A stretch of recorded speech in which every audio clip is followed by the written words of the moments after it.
샬롬. 오늘도 하나님 말씀 앞에 나오신 여러분 환영합니다.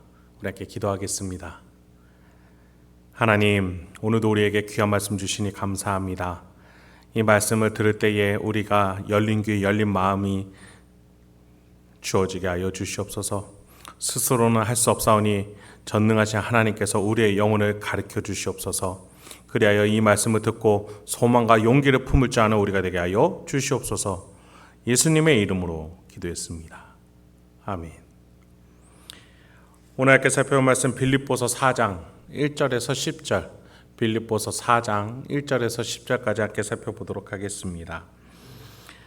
빌립보서가 마무리 지어져 갑니다.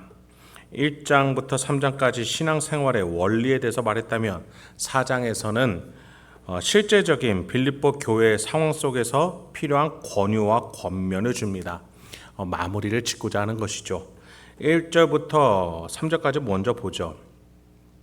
그러므로 나의 사랑하고 사모하는 형제들, 나의 기쁨이요 면류가 아닌 사랑하는 자들아, 이와 같이 주 안에 서라. 내가 유오디아를 권하고 순두개를 권하노니 주 안에서 같은 마음을 품으라. 또 참으로 나와 명예를 같이한 네게 구하노니 복음에 나와 함께 힘쓰던 저 여인들을 돕고 또한 클레멘드와 그 외에 나의 동역자들을 도우라. 그 이름들이 생명책에 있느니라. 먼저 두 여인이 등장하죠. 유오디아 그리고 순두개입니다. 두 여인은 단순한 신자보다는 조금 더 중심에서 사역을 바울과 공유했던 자입니다. 복음에 나와 함께 힘쓰던 여인들, 그렇게 돼 있죠. 그런데 주 안에서 같은 마음을 품으라 라는 권면을 주는 것 보아 두 사람 사이에 불화가 있었던 것을 우리가 간접적으로 알 수 있을 것 같아요.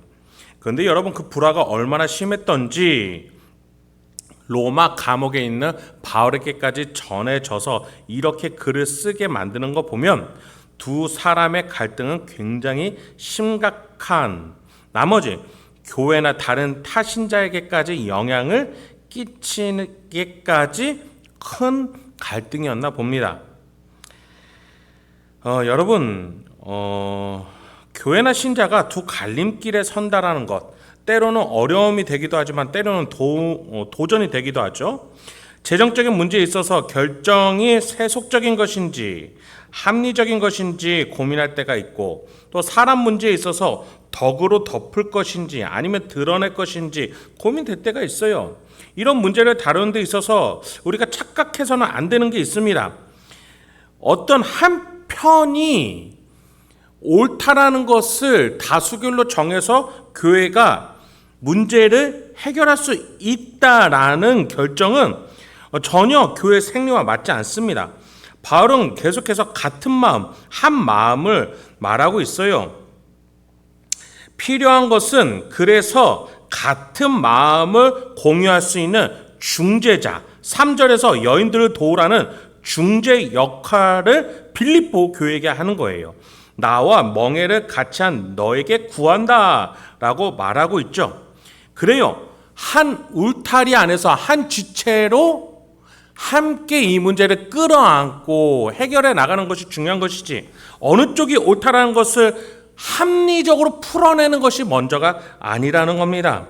성숙한 교회가 가져야 될 모습으로서 바울은 빌립보 교회가 이것을 감당할 만하다. 그래서 바울이 이 사역을 빌립보 교회에게 요청하고 의지하고 있는 것이죠. 더 나아가 클레멘드와 그의 동역자들에게 도와달라고까지 요청을 합니다. 여러분, 빌립보라는 도시에 바울이 도착했을 때 상태가 어땠습니까? 사도행전 16장 13절에 보면 바울이 빌립보에 도착했는데 안식일에 우리가 기도할 곳이 있을까 하여 문 밖 강가에 나가 거기 앉아서 모인 여자들에게 말했다라고 되어 있어요. 여러분, 유대인들은요 10명의 신자만 모여도 회당을 만듭니다. 그런데 10명이 모이지 않는 곳, 빌립보가 굉장히 큰 도시라고 말씀드렸죠. 그 큰 도시에 유대인이 10명조차가 없는 거예요. 그러니 유대인도 없으니 기독교인은 당연히 없었겠죠. 그러한 곳에 지금 바울이 사역하고 개척하고서 떠나서 바울이 이 곳에서 굉장히 성숙한 공동체가 된 빌립보 교회에게 유오디아와 순두계의 갈등을 중재하고 더 나아가 다른 동역자들을 도와달라라고 말할 정도로 성숙한 공동체가 되었다라는 거예요. 어떻게 이것이 가능합니까? 한 마음으로 예수의 심장, 예수의 마음으로 기뻐했던 교회이기 때문이에요.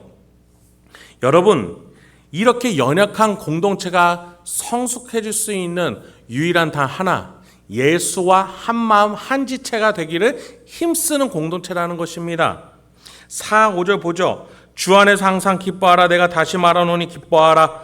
너희 관용을 모든 사람에게 알게 하라. 주께서 가까우니라. 이 기쁨이 있으니 타인을 향해 넓은 마음으로 관용할 줄 아는 거예요.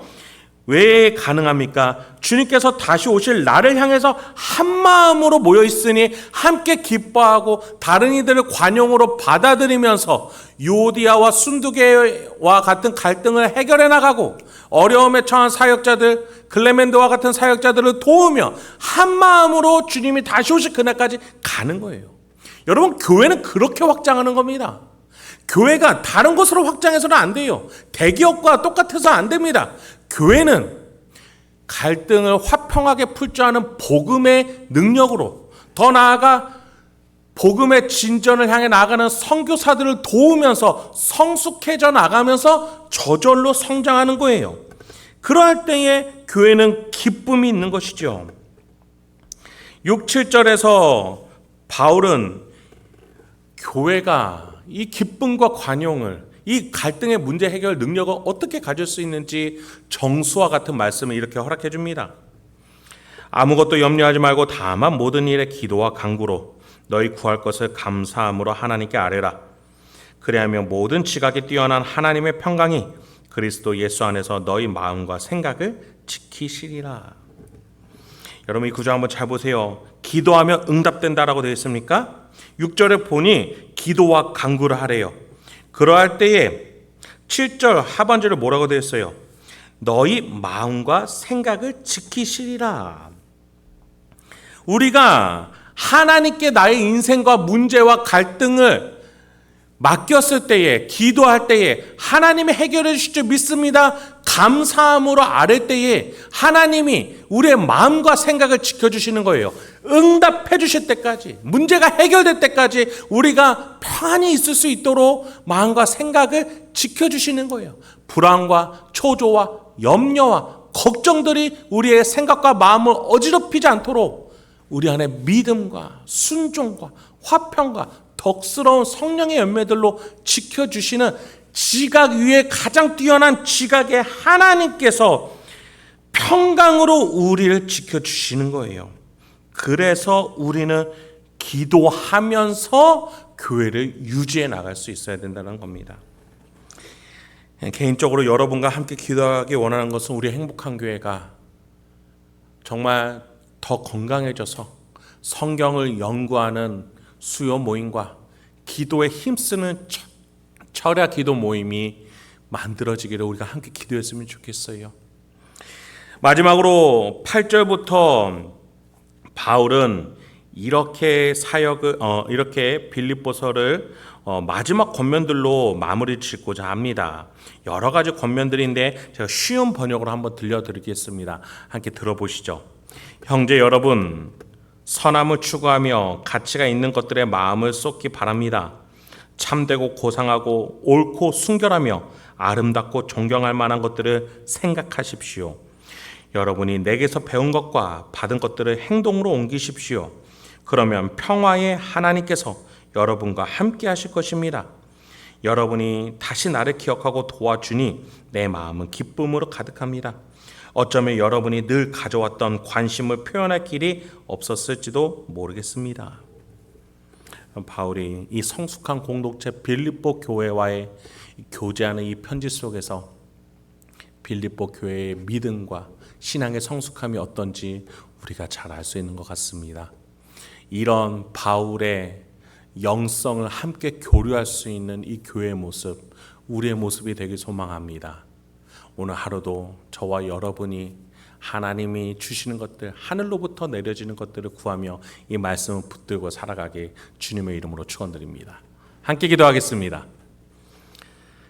하나님, 오늘도 우리에게 귀한 말씀 주시니 감사합니다. 이 말씀을 통해서 우리가 하나님의 자녀답게 성숙한 오늘 하루를 살아가게 하옵소서. 주여, 우리 안에 갈등과 문제 또 역경들을 우리의 힘으로, 세상의 힘으로 풀지 않게 하옵소서. 공동체와 기도와 간구로, 감사함으로 풀어나갈 줄 아는, 그래서 마음과 생각을 지켜주시는 하나님을 믿으며 그 문제를 하나하나 풀어나갈 줄 아는 성숙한 나와 우리 교회가 되게 하옵소서. 예수님의 이름으로 기도했습니다. 아멘.